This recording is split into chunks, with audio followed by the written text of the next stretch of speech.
Dear students, in this video we are going to enjoy third part of this chapter children at work. और अभी हमने देखा कि जो वेलू है वो जया के साथ आ चुका है, लेकिन उसको ये नहीं पता इस लड़की का क्या नाम है, तो वो इसको रोकता है और कहता है मुझे अपना नाम बताओ।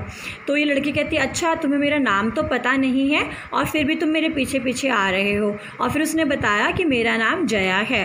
अब हम इसका नेक्स्ट पार्ट करते हैं स्टूडेंट्स। अब जया और वेलू एक साथ सड़क पे चलने लगे। आधा घंटे तक वो चलते रहे और उसके बाद एक ब्रिज आया और उस ब्रिज के पास एक वाटर सोर्स भी था, कोई पानी का सोर्स है।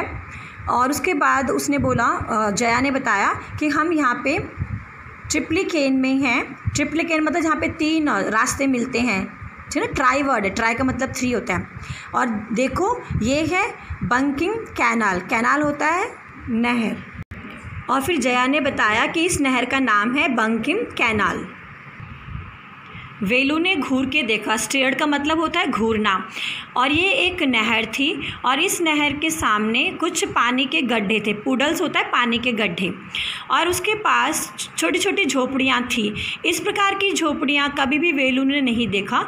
ये जो झोपड़ियाँ थी ये बहुत ज़्यादा विचित्र थी, क्योंकि बेटा ये जो झोपड़ियाँ थी इन लोगों को जो भी सामान आसपास मिला उस सामान से इन्होंने ये झोपड़ियाँ बनाई है। तो ये झोपड़ियाँ बनी हुई थी शीट्स की, मेटल शीट्स की, टायर की, ईंटों की, लकड़ी की और प्लास्टिक की। तो जो भी सामान इन लोगों को मिलता उस सामान की मदद से इन्होंने इस झोपड़ियों को बनाया था। और ये झोपड़ियाँ क्रूकैडली थी। क्रूकैडली का मतलब होता है ऐसे लग रहा था किसी भी समय ये गिर जाएंगी। इनका जो शेप था वो बहुत इरेगुलर था और लगता था किसी भी समय सब झोपड़ियाँ गिर जाएंगी। फिर उसने बोला, वेलू ने जया से पूछा अच्छा तुम यहाँ पे रहती हो? और ये तो घर बहुत अजीब से हैं, मैंने तो ऐसे घर कभी भी अपने लाइफ में नहीं देखे। हमारे गांव में तो जो घर हैं वो मिट्टी के बने हुए हैं और पाम के पत्तों के बने हुए हैं।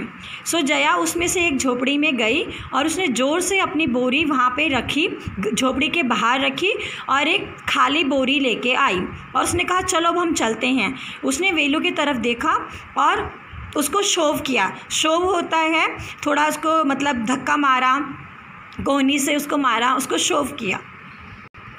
सो शोव मीन्स धक्का मारना। और बोला, जया ने बोला अरे मेरी मदद तो करो, आओ और ये पहन लो तुम। और ये कहने के बाद उसने वेलू को टूटे फूटे जूते पकड़ाए और फिर उसके वेलू के तरफ जूतों का एक पेयर फेंका जो कि टूटा हुआ था और उसमें लेसेस भी नहीं थे। वेलू बहुत ज़्यादा कन्फ्यूज़न में था।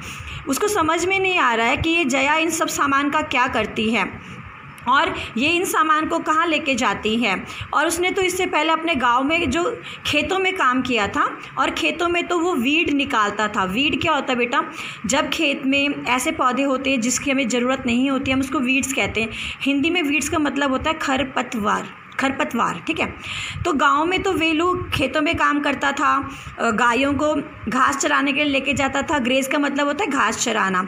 लेकिन यहाँ शहर में ये सब क्या हो रहा है? उसने जया से पूछा यहाँ पर कोई खेत वेत नहीं है क्या? उसके बाद जो जया है वो ज़ोर से हंसने लगी और उसके हाथ में जो डंडा था उसने डंडे को ज़ोर से ज़मीन में पटका और उसने कहा यहाँ कोई खेत वेत नहीं है, यहाँ पे कोई किसान नहीं है, हम लोग रैग पिकर्स हैं। तो बेटा जया का क्या प्रोफेशन था? जया क्या काम करती थी? वो रैग पिकर थी। रैग पिकर होता है जो प्लास्टिक की बॉटल, कांच और इन चीज़ों को इकट्ठा करता है गंदगी से और फिर इन्हें बेचता है, उनको हम रैग पिकर्स कहते हैं। तो उसने बोला देखो ये जो मेरा बोरी है इसमें कितनी सारी चीज़ें हैं। और वेलू ने बोला तुम ये कहाँ से कलेक्ट करती हो? तो जया ने बताया जो भी गंदगी होती है, डस्टबिन होते हैं, वहाँ से हम ये प्लास्टिक की बॉटल, कांच वगैरह उठाते हैं और फिर पेपर भी उठाते हैं हम लोग। और फिर उसके बाद हम इसको बेच देते हैं जाम बाज़ार जग्गू को।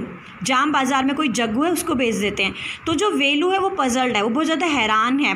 उसने कभी भी ऐसी चीज़ों के बारे में नहीं सुना कि जो चीज़ें लोग फेंक देते हैं उन चीज़ों से चीज़ें उठाना और फिर कोई उनको ख़रीदेगा। कोई क्यों ख़रीदेगा इन रबिश को? रबिश होता है बेकार चीज़ें। कोई इन बेकार चीज़ों को क्यों ख़रीदेगा? तो फिर वेलू ने पूछा कौन है ये जाम बाज़ार का जग्गू और वो ये सब क्यों ख़रीदता है? और वो ऐसा क्यों खरीदता है, वो क्या करेगा। तो फिर जया ने बोला वो उसका नाम जग्गू है, वो जाम बाज़ार में रहता है और वहाँ पे हम इन सब सामान को बेचते हैं और वो इस सामान को फिर फैक्ट्री में बेचता है।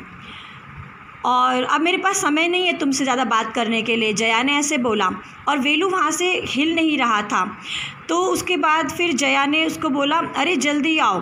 पोक होता है उसको, मतलब फोर्सली उसको कोई डंडा उसके हाथ में होगा, डंडे से उसको पोकिंग किया, मतलब मारा थोड़ा सा जल्दी हल्का सा, अपने स्टिक जो उसके हाथ में थी, डंडा था उससे उसने, वैसे हिंदी में हम इसको पोक किया का मतलब कहेंगे डंडी से थोड़ा सा उसने उसको हल्का सा टच किया है, लाइक पोक किया है। और फिर उसने ज़ोर से चिल्लाया देखो यहाँ पर तुम्हें ऐसा ही करना पड़ेगा और यहाँ पे कुछ और नहीं है, यहाँ पे खड़ा मत रहो, टाइम बर्बाद मत करो, हीरो की तरह यहाँ पे खड़े रहने की ज़रूरत नहीं है, मेरी मदद करो। आज मैंने तुम्हारा पेट भरा है ना, मैंने तुम्हें खाना दिलाने में मदद की है। जो वेलू है वो अपना सिर खुजला रहा है। यहाँ पे सिर खुजलाने का मतलब है कि वो पजल्ड है, वो हैरान है, वो कह रहा है मुझे क्या काम करना पड़ रहा है। तो scratch head means puzzled, confused. और उसने साइंग भी की है। साई का मतलब होता है आहें भरना। अब उसने आहें क्यों भरी हैं, क्योंकि वो दुखी है।